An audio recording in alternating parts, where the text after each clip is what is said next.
जय Hind. Modern history के आज के सेशन में हम बात करेंगे about evolution of two nation theory. Basically हमारे कंट्री का पार्टीशन किस तरीके से हुआ, किस तरीके से इंडिया और पाकिस्तान का फॉर्मेशन हुआ, इस कहानी की शुरुआत कहाँ से हुई और ये कहानी किस तरीके से इवॉल्व हुई, उस सब के बारे में आज अपने को पढ़ना है, बातचीत करनी है। इनफैक्ट ये सेशन वो है जिसके बारे में ऑलरेडी हमने वेरियस इंस्टेंसेस पर पढ़ा हुआ है। बस इस पूरे सेशन में चीज़ों को प्रॉपर स्ट्रक्चर में फ्रेम कर दिया गया है, तो अपन प्रॉपरली देखेंगे कि टू नेशन थ्योरी किस तरीके से इवॉल्व हुई। देखो शुरू करते हैं। हमें ये पता है कि 1885 में कांग्रेस का फॉर्मेशन किया गया। 1885 में कांग्रेस को फॉर्म किया गया और कांग्रेस ने अपने फॉर्मेशन के साथ ही अपने कामकाज की शुरुआत कर दी। कांग्रेस ने लोगों को यूनाइट करने की शुरुआत करी, लोगों को नेशन के नाम पर यूनाइट करने की शुरुआत करी। कांग्रेस ने हमारी कंट्री में नेशनलिज्म के सीड को सो करने की शुरुआत कर दी और जैसे जैसे लोग नेशन के नाम पर यूनाइट होने लगे, जैसे जैसे नेशनलिज्म की फीलिंग ग्रो होने लगी हमारी कंट्री में, वैसे वैसे ब्रिटिश गवर्नमेंट ने अपनी डिवाइड एंड रूल की पॉलिसी को इम्प्लीमेंट करने की शुरुआत कर दी। ब्रिटिश गवर्नमेंट इस यूनिटी को तोड़ना चाहती थी, इस नेशनलिज्म की फीलिंग को कमज़ोर करना चाहती थी, कांग्रेस को काउंटर करना चाहती थी और इसलिए ब्रिटिश गवर्नमेंट ने अपनी डिवाइड एंड रूल की पॉलिसी को इम्प्लीमेंट करने की शुरुआत करी। फॉर एग्जाम्पल 1887 में उस टाइम के वाइसरॉय डफरिन और यूनाइटेड प्रोविंस के गवर्नर लेफ्टिनेंट गवर्नर कॉल्विन ने कांग्रेस के ऊपर अटैक लॉन्च किया। सैयद अहमद खान और राजा शिव प्रसाद जैसे लोगों को खड़ा किया गया as anti Congress front. British government ने लोगों को रिलीजन के नाम पे, आइडियोलॉजी के नाम पे डिवाइड करने की शुरुआत करी। बहुत स्मार्टली सैयद अहमद खान जैसे लोगों को यूज़ किया गया मुस्लिम्स को कांग्रेस से अलग करने के लिए, मुस्लिम्स को हिंदूज के अगेंस्ट में खड़ा करने के लिए। हमने ये पढ़ा हुआ है कि 1857 के रिवोल्ट के बाद ब्रिटिश गवर्नमेंट जो है वो मुस्लिम्स के प्रति सस्पिशियस थी, लेकिन जैसे ही कांग्रेस के राइज की शुरुआत होगी, जैसे ही नेशनलिज्म के राइज की शुरुआत होगी, वैसे ही ब्रिटिश गवर्नमेंट अपनी स्ट्रेटजी को चेंज करेगी और मुस्लिम्स को कंसेशंस देने की शुरुआत करेगी। और बदले में ब्रिटिश गवर्नमेंट को क्या चाहिए था कि आप हमारे प्रति लॉयल रहो, कांग्रेस के अगेंस्ट में रहो, हिंदूज के अगेंस्ट में रहो।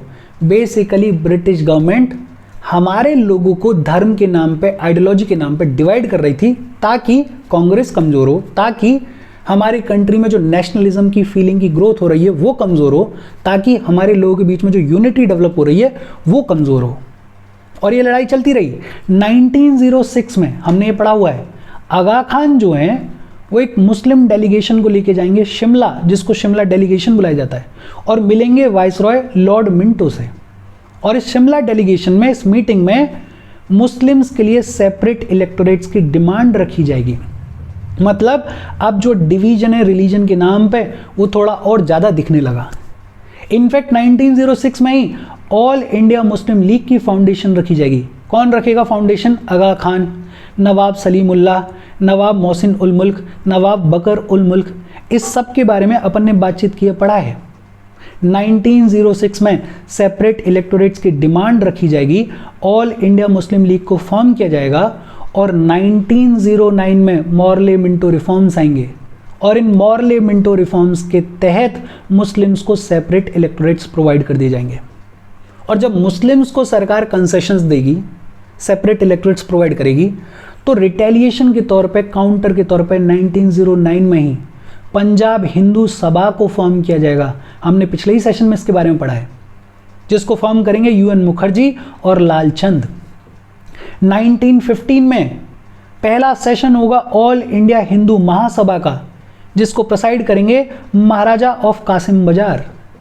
मतलब जो कहानी कांग्रेस के फॉर्मेशन के साथ कांग्रेस को काउंटर करने के लिए, यूनिटी को काउंटर करने के लिए शुरू की गई थी, अब वो कहानी, अब वो डिवाइड एंड रूल की जो पॉलिसी है वो बहुत ज़्यादा स्टार्किंग डिफरेंस क्रिएट कर रही है हमारे लोगों के बीच में, इंडियंस के बीच में।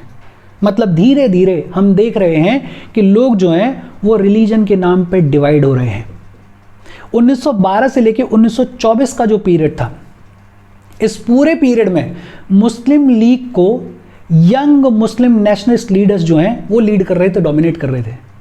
ये जो यंग मुस्लिम नेशनलिस्ट लीडर्स थे ये नेशनलिज्म से इंस्पायर्ड थे, लेकिन इनका जो नेशनलिज्म था उसमें एक कम्युनल व्यू भी था। हमने कई बार ये पढ़ा है कि मुस्लिम लीग नेशनलिज्म की बातचीत करेगी, लेकिन कम्युनल इंटरेस्ट को ऊपर रखेगी। हर बार ये कहा जाएगा कि भाई हमें नेशन के लिए लड़ना है, कोई दिक्कत नहीं है, हमें ब्रिटिश गवर्नमेंट के अगेंस्ट में लड़ना है, कोई दिक्कत नहीं है, लेकिन कोई भी ऐसी चीज़ नहीं करनी है जो कि हमारे रिलीजन को हार्म करे। और अगर कोई भी ऐसी चीज़ है जो रिलीजन को हार्म कर रही है तो हम उसमें पार्टिसिपेट नहीं करेंगे। मतलब एक कम्युनल एंगल था इस पूरी लड़ाई में from the side of Muslim league. 1916 में हमें ये पता है, लखनऊ सेशन हुआ था, लखनऊ पैक्ट साइन हुआ था, हमने पढ़ा था इसके बारे में। और ये जो लखनऊ सेशन है इसमें मुस्लिम लीग और कांग्रेस के बीच में यूनिटी बन गई थी। लेकिन यूनिटी किस कीमत पे बनी थी कि कांग्रेस ने मुस्लिम लीग की ये जो सेपरेट इलेक्टोरेट की डिमांड थी इसको एक्सेप्ट कर लिया था। मतलब सेपरेट इलेक्टोरेट्स को एक तरीके से लेजिटिमेसी दे दी थी कांग्रेस ने, और बदले में लीग ने अग्री किया था कि हम कांग्रेस के साथ मिलके सरकार के सामने जॉइंट डिमांड्स को रखेंगे। इन सारी चीज़ों के बारे में हमने पढ़ा हुआ है, बातचीत की हुई है। 1885 कांग्रेस का फॉर्मेशन, कांग्रेस ने लोगों को यूनाइट करने की शुरुआत करी। नेशन के नाम पर जब लोग यूनाइट होने लगे तो अंग्रेज सरकार ने अपनी डिवाइड एंड रूल की पॉलिसी को इंप्लीमेंट करने की शुरुआत कर दी। सैयद अहमद खान, राजा शिव प्रसाद जैसे लोगों को खड़ा किया गया एंटी कांग्रेस फ्रंट के तौर पे इस यूनिटी को कमज़ोर करने के लिए।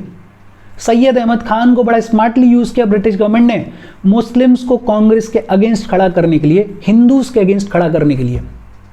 1906 में ऑल इंडिया मुस्लिम लीग की फॉर्मेशन हुई, फाउंडेशन रखी गई और शिमला डेलीगेशन में सेपरेट इलेक्टोरेट्स की डिमांड रखी गई। 1909 मॉर्ले मिंटो रिफॉर्म्स, मुस्लिम लीग को मुस्लिम्स को सेपरेट इलेक्टोरेट्स प्रोवाइड कर दिए गए। और रिटेलिएशन के तौर पे फिर हिंदूज में भी एक थोड़ा कम्युनल साइड देखने को मिलेगा। जैसे पंजाब हिंदू सभा को फॉर्म किया जाएगा UN मुखर्जी और लालचंद के द्वारा। 1915 में पहला सेशन होगा ऑल इंडिया हिंदू महासभा का, presided by Maharaja of Kasim Bazar. 1912 से लेकर 1924 के बीच में मुस्लिम लीग को ऐसे यंग मुस्लिम नेशनलिस्ट लीडर्स डोमिनेट करेंगे जो कि नेशनलिज्म की बात तो करेंगे लेकिन उस नेशनलिज्म में एक कम्युनल व्यू होगा। 1916 में लखनऊ वाले सेशन में मुस्लिम लीग और कांग्रेस के बीच में एक बार फिर से यूनिटी होगी। लेकिन प्रॉब्लम क्या है कि कांग्रेस ने मुस्लिम लीग की जो सेपरेट इलेक्टोरेट की डिमांड थी उसको एक्सेप्ट कर लिया। मतलब ये अपने आप में एक तरीके से टर्निंग पॉइंट है। 1920-22 के बीच में मुस्लिम्स बढ़ चढ़ के पार्टिसिपेट करेंगे रावलेट सत्याग्रह में, खिलाफत नॉन कोऑपरेशन मूवमेंट में। लेकिन ये जो पार्टिसिपेशन है इसमें भी एक कम्युनल एलिमेंट है। हमने पढ़ा था ऑटोमन टर्की का जो सुल्तान था, जिसको खलीफा बुलाया जाता था, कैलिफ बुलाया जाता था, उसकी पावर्स को छीना जा रहा था। तो ये जो खिलाफत नॉन कोऑपरेशन मूवमेंट था इसमें 3 रीजंस थे। एक रीजन तो था कि जो पंजाब इनजस्टिस हुआ था, जलियांवाला बाग मैसेकर, दूसरा था इसमें स्वराज, और तीसरा रीजन जो कि बड़ा था वो था ये खिलाफत इनजस्टिस। मतलब मुस्लिम्स का जो पार्टिसिपेशन है वो पार्टिसिपेशन भी कम्युनल एलिमेंट की वजह से है। 1920s में पूरे दौर में एक कम्युनल राइट्स की शैडो देखने को मिली। जैसे हिंदूज की तरफ से जो आर्य समाजिस्ट लोग थे वो शुद्धि मूवमेंट की शुरुआत करेंगे, और शुद्धि मूवमेंट में जो इंडियन ओरिजिन के नॉन हिंदूज थे उनको हिंदुइज्म में कन्वर्ट किया जाएगा। संगठन मूवमेंट की शुरुआत की जाएगी, हिंदूज का जो संगठन है उसको मजबूत करने के लिए कामकाज किया जाएगा। और दूसरी तरफ मुस्लिम्स जो हैं वो तबलीग मूवमेंट को शुरू करेंगे, वो तंजीम मूवमेंट को शुरू करेंगे।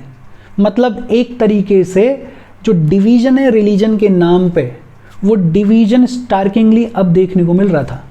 इनफैक्ट विद इन दी कांग्रेस एक ग्रुप था स्वराजिस्ट का, वो भी कम्युनल लाइंस पे डिवाइडेड थे। हमने पढ़ा था रिस्पॉन्सिविस्ट लीडर्स आए थे। कौन कौन से थे आपको नाम याद होने चाहिए? Lala Lajpat Rai, MM Malviya, MR Jayakar, NC Kelkar. ये वो रिस्पॉन्सिविस्ट लीडर्स थे जो कि ये कह रहे थे कि यार हमें ब्रिटिश गवर्नमेंट के साथ मिल के काम करना चाहिए और हिंदू इंटरेस्ट को प्रमोट करना चाहिए, प्रोटेक्ट करना चाहिए। मतलब अब हिंदूज की साइड से भी थोड़ा कम्युनल एंगल देखने को मिल रहा है। 1928 में नेहरू रिपोर्ट लाई गई थी, और ये जो नेहरू रिपोर्ट है इसने सेपरेट इलेक्टोरेट्स की डिमांड को पूरी तरीके से रिजेक्ट कर दिया था। और इसी के चलते जितने भी मुस्लिम हार्ड लाइनर लीडर्स थे उन्होंने इस नेहरू रिपोर्ट को रिजेक्ट कर दिया था। इनफैक्ट मोहम्मद अली जिन्ना अपना खुद का 14 पॉइंट प्रोग्राम लेकर आएंगे जो कि डिमांड करेगा सेपरेट इलेक्टोरेट की, जो कि बोलेगा कि हर एक लेवल पे मुस्लिम्स को रिजर्वेशन दिया जाए। और ये जो 14 पॉइंट प्रोग्राम है, ये एक तरीके से फाउंडेशन है आगे चल के पाकिस्तान की। मतलब जिन्ना एकदम स्टार्किंग डिवीजन लेके आएंगे लोगों के बीच में in the name of religion.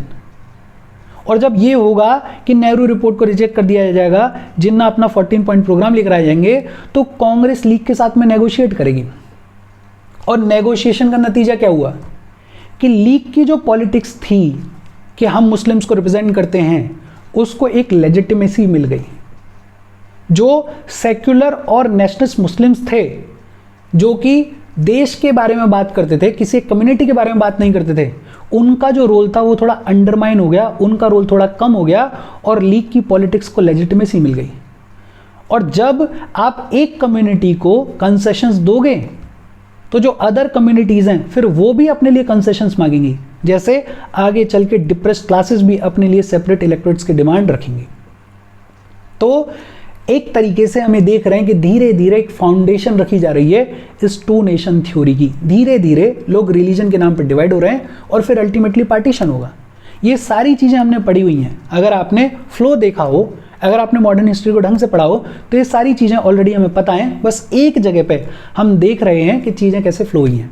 आगे बढ़ें उससे पहले वीडियो पे लाइक के बटन को दबा दो। लाइक दबाना ज़रूरी है, बिकॉज यूट्यूब ऐसे ही फंक्शन करता है। जब आप लाइक का बटन दबाते हो तो यूट्यूब वीडियो को कंसिडर करता है और थोड़ा सा पुश कर देता है। तो लाइक का बटन दबा दो, शेयर कर दो अपने सोशल मीडिया हैंडल्स पे, व्हाट्सएप वगैरह पे अपने फ्रेंड्स को, या जो भी लोग इसमें इंटरेस्टेड हैं, इससे रिलेटेड पढ़ाई कर रहे हैं, उनको शेयर कर दो और चैनल को सब्सक्राइब कर लो। अच्छा, फिर 1930 से लेकर 34 के बीच में बहुत सारे मुस्लिम ग्रुप्स ऐसे थे, जैसे जमात उलेमा-ए हिंद, खुदाई खिदमतगार्स, जैसे स्टेट ऑफ कश्मीर। ये जो है ये सिविल डिसोबीडियंस मूवमेंट में बढ़ चढ़ के पार्टिसिपेट करेंगे। लेकिन इन जनरल सिविल डिसोबीडियंस मूवमेंट में मुस्लिम्स का जो पार्टिसिपेशन था वो लो था, वो कम था। इनफैक्ट कांग्रेस जो है वो राउंड टेबल कॉन्फ्रेंस को बॉयकॉट करेगी, लेकिन मुस्लिम लीग जो कम्युनिस्ट लीडर्स हैं वो इसमें पार्टिसिपेट करेंगे बढ़ चढ़ के। तो यहाँ भी क्या देखने को मिल रहा है कि कम्युनल लाइंस पर हम डिवाइडेड है। 1932 में कम्युनल अवार्ड आएगा और इस कम्युनल अवार्ड के थ्रू, हमने पढ़ा हुआ इसके बारे में, सेपरेट इलेक्टोरेट्स प्रोवाइड कर दिए जाएंगे डिप्रेस्ड क्लासेस को भी और बहुत सारी क्लासेस को। और इस कम्युनल अवार्ड के थ्रू मुस्लिम्स की जो कम्युनल डिमांड्स थी उनको एक्सेप्ट कर लिया जाएगा। रैमसे मैकडोनल्ड जो ब्रिटेन के प्राइम मिनिस्टर थे वो इसको अनाउंस करेंगे। इस सब के बारे में अपन ने पढ़ा है। तो 1932 में कम्युनल अवार्ड आ जाएगा। बट जो सब्सटेंशियल चेंज देखने को मिलेगा वो मिलेगा 1937 के बाद। अभी तक डिवीजन तो है रिलीजन के नाम पे, लेकिन इतना नहीं है कि हम दो नेशंस की बातचीत करने लग जाएं। लेकिन 1937 में जब इलेक्शंस हुए, प्रोविंशियल इलेक्शंस, और उन प्रोविंशियल इलेक्शंस में मुस्लिम लीग बुरी तरीके से हार गई, तो मुस्लिम लीग ने एक्सट्रीम कम्युनलिज्म की तरफ देखने की शुरुआत करी। मुस्लिम लीग को लगा कि ऐसे काम नहीं चलेगा। अगर हमें अपनी पॉलिटिक्स को लेजिटिमेसी देनी है तो हमें किसी भी तरीके से लोगों को रिलीजन के नाम पर डिवाइड करना पड़ेगा। और अब तक जो लीग सिर्फ सेपरेट इलेक्टोरेट्स की डिमांड कर रही थी, जिसको सेपरेट इलेक्टोरेट्स मिल रहे थे, अब वो लीग एक तरीके से सेपरेट नेशन की डिमांड रखने की शुरुआत कर देगी फॉर द मुस्लिम्स। ये जो सेपरेट नेशन का आइडिया है, इसको उस टाइम के यंग मुस्लिम इंटेलेक्चुअल्स जैसे रहमत अली ने प्रपोज किया। रहमत अली वो पहले इंसान हैं जिन्होंने पाकिस्तान टर्म को कॉइन किया था 1933 में, आई थिंक 1933 या 34 में, 33 में शायद। पाकिस्तान टर्म को सबसे पहली बार किसने कॉइन किया? रहमत अली ने कॉइन किया था।